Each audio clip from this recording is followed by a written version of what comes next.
Greetings, prop makers of the world, and we are continuing on with the great adventure of the fantasy themed decorations. I don't know what the heck to call them.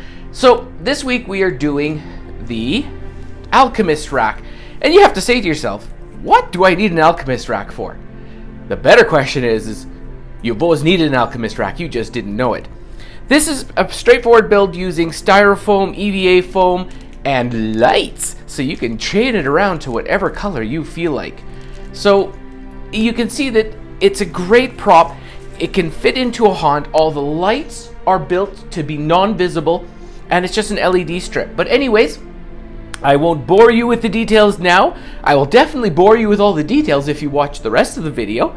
Anyways, enjoy, and I'll see you at the end.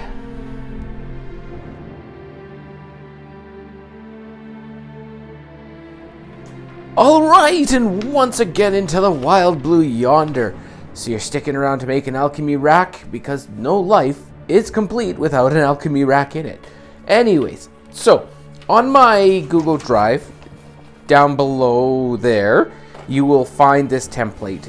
It's going to look a little bit different because I've modified it since I've started, which is one of the luxuries when I'm working on these videos. I'm literally building this thing as I go, so you get to see the mistakes I make. One, this thing was initially going to be made with EVA foam, but man, I was worried about the rigidity of these big pieces and falling down. Anyways, tape these together. Once they're good to go, you can actually see there, that's ½ an inch rather than an inch, and that's what's going to change. So when you see this, it'll be changed. Anyway, so once you got this all taped together, you'll take it and you'll tape it onto a piece of foam. This one just happens to be magically the perfect shape of what I needed. Strange how that was. Wow, just lucky, I guess. No. What you do is you take your two pieces of foam, back them up against each other like so, and trace and then cut. If you're not exact onto your template, like I'm not here, it doesn't matter. Just as long as the two halves are the same, and you kind of get within a realm of the lines here. It doesn't have to be perfect. Nothing has to be perfect. Just as long as you're having fun doing it. Now, what I do is, to get this foam down to where I need it, this is a drywall sander. And gosh, does it work well for this kind of stuff. You just pretty much hit this foam with it, and it takes off a layer so quickly. I used to palm sand this more, but now I use the drywall sander when working with foam, especially for a wood texture, because as you can see, the thing leaves a little bit, there's actually more than what appears there, but it does leave a little bit of a grain, which you can easily sand it off after, but this is great for rough work. Now, you take your wire brush, and I'm going to have to thank Grimwood Hollow, he's going to be linked down there somewhere, about how he did this trick with a wire brush on foam. I stole it, and I'm going to, of course, give him credit because it's such a great idea. Anyways, once you've got this done, you take your brush and you brush up. You'll end up with a little bit of runners, like here, you can see. Gotta point up a bit further. You get a bit of runners where the foam compresses. Not a huge deal because I'm doing one more step after this. Now, you take your knife, and like I did the EVA foam wood texture up there, you take it and you cut small lines in this to make wood grain. Then, when you're done, go to the most well-ventilated place ever, wearing a mask, take your heat gun, and you lightly heat the surface. And what happens is, of course, all of those grains open up just the slightest bit. The texture you had there compresses a bit, and you can see you end up with a very quick and beautiful wood texture. And the best part about this, the heat gun firms up the surface, so it's easier to work with and takes paint better. It's just a good system, but do it outside. This stuff, and be careful you don't burn your place down, of course. I have to say this. Everybody take your own precautions. Your safety is your paramount. I can't always say, don't do this, don't do that, don't do this. Be safe, people. Take the precautions you feel are necessary to do this, and yeah. Anyways, regardless, do this outside. It stinks and you don't want to be breathing this crap in. So once you've got this done, you can see I just did an example here so you can see how this is going to do. I'm going to do it to all 4 of these, and that's going to give me my 2 end caps. The other thing I'm going to do is I'm going to go and cut these pieces here, here, here, there, and there. I'm going to get them cut down as well as the back sheet. The back sheet, yeah, you should use foam for that. It'll look the best. So don't cheap out. Won't use too much of a sheet, but I'm cheap. So whenever I'm building, I always try to find the most use and the best use of the materials that I have. And everything's getting so expensive these days. Heck, you could build this thing out of wood if you want to remortgage your house to do it at this point. Thank you, 2021 wood prices. I'm watching you.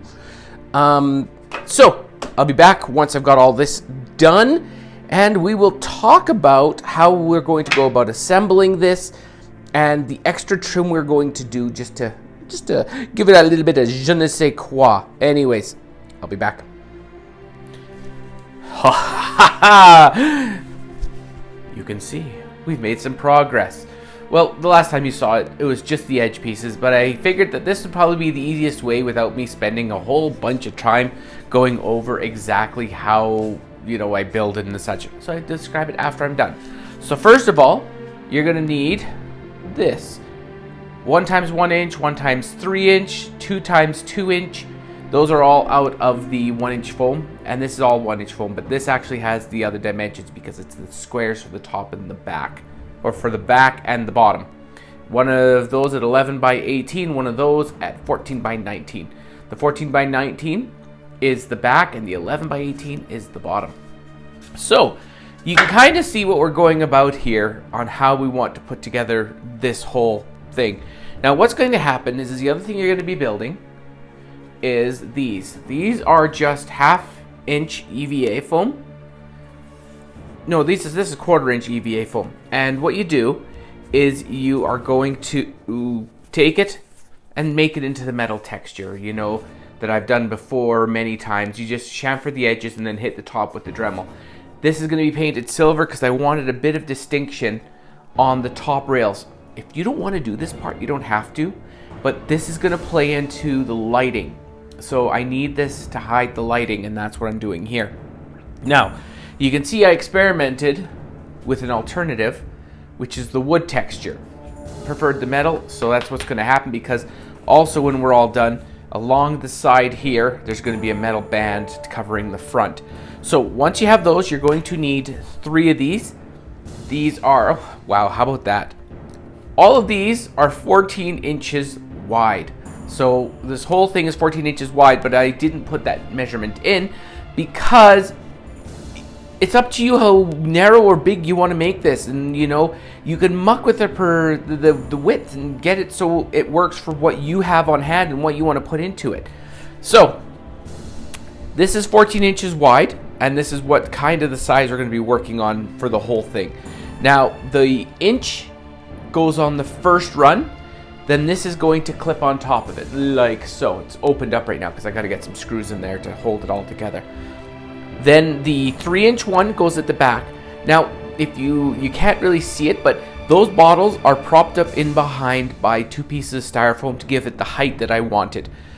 When you build this, just make a whole bunch of like squares that you can put underneath whatever you're putting in there, because you want the height of the bottles to come up so they all don't hide in behind that partition. Now the top is, I'm going to pull it off here and see if the whole thing comes apart when I do it. Timber! Okay, so you can see how it wasn't exactly held together by much. It was just a couple of pins.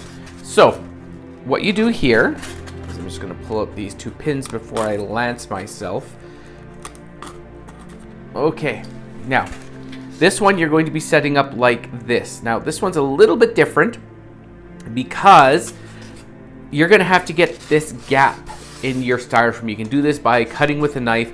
This was done with a router.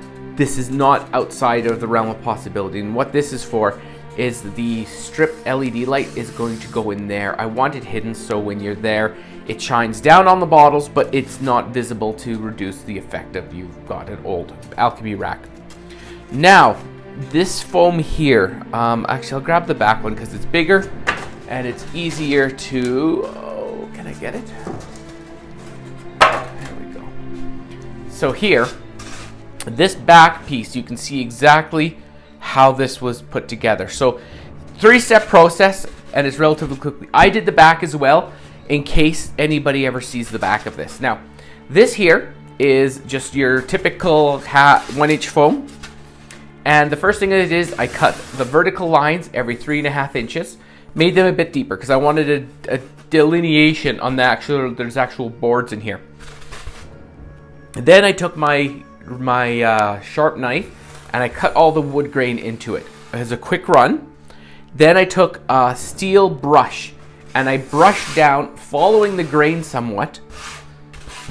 And then finally, I took some extra large notches out of the actual foam following the grain. And then to finish it up, I hit it with a heat gun. And you end up with a really, really hard surface on this. Like, it is good. And you have a pretty good example of wood. This is playing on, I think I mentioned it earlier, Grimwood Hollow did a really amazing video of a well. You have to check it out. Go to his channel, go find his well. It's an art form of what he did. Anyways, this is kind of taking off what he did. A lot of people use a soldering iron to make this grain even deeper, but I didn't want to make it look absolutely ravaged. I just wanted to make it look very weathered and old. So that's what you do for the top and the bottom, and then each of these little shelf pieces, you do the same thing. You see just the simple grain. Oh, it helps if I get it on the camera. Simple grain on it. Now I'm going to go through. I'm going to paint this all, and then I'm going to go over how I assembled it. Believe it or not, I don't think I'm going to be using glue on this. I think I'm going to be using some deck screws, because when you use the heat gun on the foam, it causes it to flex a little bit, and I'm a bit concerned that the glue won't hold, and I want long-term resiliency on this thing. So I'm going to use some deck screws with about a 1/2-inch shank on them. You're not going to see most of them, and the ones that you do, we're going to disguise as part of the prop. Heck, that's how things were held together, with screws and nails and the such like that. So I'll be back after this is all painted. All this is painted, and I'll talk to you about how I'm assembling, and we're also going to go over lighting after. I'm just not sure where the best point is at this juncture where I'm going to speak to you how to do it. But anyways, I'll quit babbling and I'll be back in a couple. For you, it'll be a couple seconds. For me, it'll most likely be 2 to 3 hours. Catch you in a few. All right, we returned, but you see quite a bit has happened, but don't be too intimidated. It's more than what it actually appears it is. So all of the wood was painted with a black base coat, and then I used a light cashmere tan to do a dry brush coat. Then I followed it up with a darker brown to give it the extra color, and then I used some dark umber to bring up some of the details. And you can see there, it just gives a really nice looking depth to the color, and it works out really well. Now, this is being held together not by anything other than screws. These deck screws are perfect because this foam, after I used the heat gun on it, had a little bit of a habit of shrinking a tiny bit. So the screws pull it all together and gives you a really good basis. And especially on like this shelf here. Let's see if I can spin this here.